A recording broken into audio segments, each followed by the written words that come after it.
अब मौसम देखिए कितना पवित्र कितना सुंदर हो रहा है, न गर्मी न धूप, बड़ा सुंदर पावन मौसम। देखिए वही नारद जी आज भक्ति मैया से कह रहे कि मैया देखो मैं तुम्हारे दुख को दूर करने का प्रयत्न करता हूँ। नारद जी ने समस्त पुराणों का सार भगवत गीता सुना डाला। अरे जैसे भगवत गीता सुनाते तो ज्ञान वैराग्य थोड़ा सा जागृत होते और फिर जैसे भागवत गीता का पाठ पूर्ण होता फिर जमीन पर गिर जाते। तो ठीक उसी प्रकार कहने का अभिप्राय यह है कि जो बात मैं यहां से बता रहा हूं आपको याद भी होनी चाहिए। ये नहीं कि यहां से बाहर गए तो भूल गए। अब कल जब आप आओगे आप बैठोगे तो मैं आपसे पूछूंगा, किसी को भी उठा दो। तो इसलिए ज्ञान की वृद्धि होनी चाहिए। अब देखिए वही भगवत गीता का सार जब सुनाते तो मन में विचार आता और उसी समय भक्ति ज्ञान वैराग्य जागृत होते, पाठ पूर्ण होता फिर गिर जाते। ऐसा करते करते बहुत समय हो गया। अब नारद जी को बड़ा आश्चर्य हुआ कि ये जागृत हो तो हो कैसे। तो उसी समय भक्तों आकाशवाणी हो गई कि सत्कर्म करो। अरे नारद जी कह रहे जो मैं भगवत गीता का पाठ सुना रहा था क्या सत्कर्म नहीं था। तो आज तुम्हारा आकाशवाणी हुई कि जाकर के किसी संत महात्मा से पूछो कि सत्कर्म किसे कहते हैं। अब नारद जी तो स्वयं मानस पुत्र है, स्वयं खूब ज्ञानी है।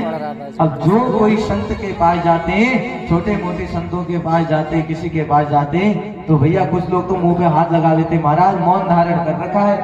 नारद जी पूछते महाराज सत्कर्म किसे कहते हैं। तो सब सोचते इतनी छोटी सी बात नारद जी हमसे पूछ रहे हैं, आज लगता है परीक्षा ले रहे हैं, कोई नहीं बताता। ऐसा करते करते धीरे धीरे आगे की ओर बढ़े और बद्रीनाथ धाम पहुंच गए। और वह चारों भाइयों को बताया महाराज सत्कर्म किसे कहते हैं। वह चारों भाइयों ने कहा नारद जी क्यों घबरा रहे हो। अरे सत्कर्म और कुछ नहीं, सत्कर्म सत्ता गोपी तथा धन्य श्रीमद् भागवती कथा। बोले सत्कर्म और कुछ नहीं, ये भगवान का नाम ही सबसे बड़ा सत्कर्म है और इस कलयुग में तो सत्कर्म बड़ा सुंदर है। तो वही सनक सनंदन सनकादि चारों भाइयों ने नारद जी से कहा कि नारद जी सत्कर्म और कुछ नहीं, सत्कर्म क्या है। देखिए कहा कलयुग केवल हरि गुण गाहा, कलयुग केवल हरि गुण गाहा, कलयुग केवल हरि गुण गाहा, कलयुग केवल हरि गुण गाहा, गावत नर पावनी भव धाहा, गावत नर पावनी भव धाहा। प्रेम से बोलिए राधे राधे। और कोई सत्कर्म नहीं। बोले कलयुग में हरि के गुण ही तो सबसे बड़े सत्कर्म है, इससे इसके अतिरिक्त दूसरा सत्कर्म हो ही क्या सकता है। तो आज वह चारों भाइयों ने नारद जी से कहा कि महाराज वह ज्ञान वैराग्य को जागृत करने के लिए सत्कर्म क्या। बोले हमें प्रभु की कथा श्रवण करानी चाहिए, प्रभु की कथा का आयोजन करना चाहिए। अब निर्णय निकला बोले आयोजन कहाँ करें। तो चारों भाइयों ने कहा बोले हम तो बद्रीनाथ धाम में यहीं शुरू कर दिया जाए। अब पहले से तो गिने चुने लोग बद्रीनाथ धाम जाते थे और जो बद्रीनाथ धाम चला गया तो वही समाधि लग जाती थी। घर से सबको राम राम श्याम श्याम करते हुए जाते थे, भैया लौट कर आएंगे कि नहीं कोई पता नहीं है। अब आज देखिए धाम जाने की मर्यादा बड़ी है। धाम जाने का नियम है कि भैया जब धाम जाते सर्वप्रथम माता पिता को बच्चों ने धाम भेजना चाहिए। जब वो माता पिता धाम से लौटे ना उसके बाद बच्चों को उनके चरण स्पर्श करने चाहिए, समस्त ग्रामवासियों को चरण स्पर्श करने चाहिए, धाम का पूर्ण फल प्राप्त हो जाता है। अब धाम धाम जैसा रहा था, अरे धामों की मर्यादा को भूल गए हैं। केदारनाथ धाम में देखो कितनी बड़ी आपदा आई, ये कोरोना महामारी देखो क्यों आई। अब मनुष्य धामों की मर्यादा को भूल गया, अपने कर्मों को भूल गया है। आप देखिए धामों की मर्यादा पहले से सर्वप्रथम माता पिता जाते थे, धाम के दर्शन करते थे, आते थे, बच्चे चरण स्पर्श करते थे। आज केदारनाथ में बर्फ पड़ी नहीं, यहाँ से बुलेट स्टार्ट हुई नहीं है बच्चों की। और वहां जाकर के अगर पूछ लिया जाए कि भगवान शंकर ने कैसा श्रृंगार किया था, आप पूछ दो एक बार बच्चों से कि भगवान शंकर का श्रृंगार कैसा था, वो बच्चे बता नहीं पाएंगे। आप ये पूछ दो बर्फ कितनी बड़ी थी, बोले कैसा कैसा टीला हुआ था, तो तुरंत बता देंगे बच्चे कि भैया वहां तो ऐसा ऐसा हुआ, ये हुआ। और श्रृंगार का पता नहीं, क्यों? क्योंकि बर्फ देखने गए। तो धामों की मर्यादा को मनुष्य भूल गया है। धामों में जाओ, वृंदावन धाम की बड़ी महत्वता है। वृंदावन धाम जब जाएं तो सर्वप्रथम नियम है भैया, वृंदावन धाम में जब जा रहे हैं आप यमुना जी में जाओ, यमुना जी में स्नान करो। स्नान करने के पश्चात संकल्प लो हाथ में कि हे प्रभु, हम आपकी यह पावन भूमि पर विराजमान है, पावन भूमि पर आए हुए हैं, हमारे अवगुणों को दूर करना, हमारे जीवन के अंधकार को दूर करना, और जो भी त्रुटियां होंगी हमें क्षमा करना। वहां से संकल्प लो हाथ में, हमारा कल्याण करना, और संकल्प लेकर के दर्शन करना चाहिए। ठीक उसी प्रकार आज जब भागवत को करने का सुंदर निर्णय निकाला, अब बद्रीनाथ धाम में करने लगे तो विचार आया यहाँ तो गिने चुने लोग पहुंचेंगे, अब कथा सुनने वाला भी तो होना चाहिए।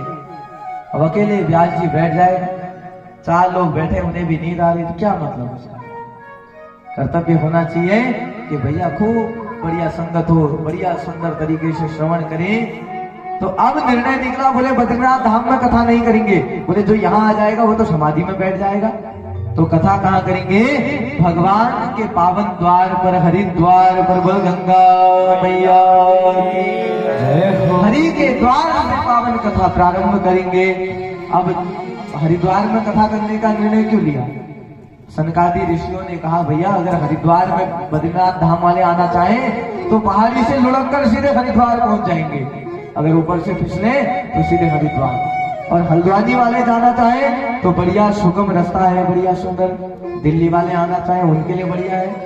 अब बीच की भूमि चुन ली, गंगा जी के पावन तट पर बैठे और गंगा जी की जय घोष गूंज उठी, शंख बजने लगे, घंटियां बजने लगी, गंगा जी की जय जयकार होने लगे। बोल गंगा मैया की जय हो। सुंदर व्यासपीठ का निर्माण किया गया। आज तो आधुनिक वस्तुएं हैं, टेंट है, टेबल है, स्टेज है, सब इनसे व्यासपीठ का निर्माण होता है। अब उस समय ये आधुनिक चीजें नहीं थी। 9 कोमल गंगा जी की बालू से व्यासपीठ सजाई गई। आज 4 के 4 भाई व्यासपीठ पर विराजमान हैं और चारों हरिनाम संकीर्तन को प्रारंभ करते हुए भगवान की दिव्य कथा को प्रारंभ कर रहे हैं।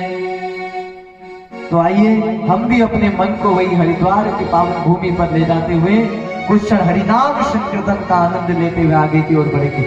श्री कृष्ण गोविंद हरे मुरारी, हे नाथ नारायण वासुदेव। श्री कृष्ण गोविंद हरे मुरारी, हे नाथ नारायण वासुदेव। जय जय श्री कृष्ण गोविंद हरे मुरारी, हे नाथ नारायण वासुदेवा। श्री कृष्ण गोविंद हरे मुरारी, हे नाथ नारायण वासुदेवा। हे नाथ नारायण वासुदेवा, हे नाथ नारायण वासुदेवा, हे नाथ नारायण वासुदेवा, हे नाथ नारायण वासुदेवा, हे नाथ नारायण वासुदेवा, हे नाथ नारायण वासुदेवा। श्री कृष्ण गोविंद हरे मुरारी, हे नाथ नारायण वासुदेव। जय जय श्री कृष्ण गोविंद हरे मुरारी,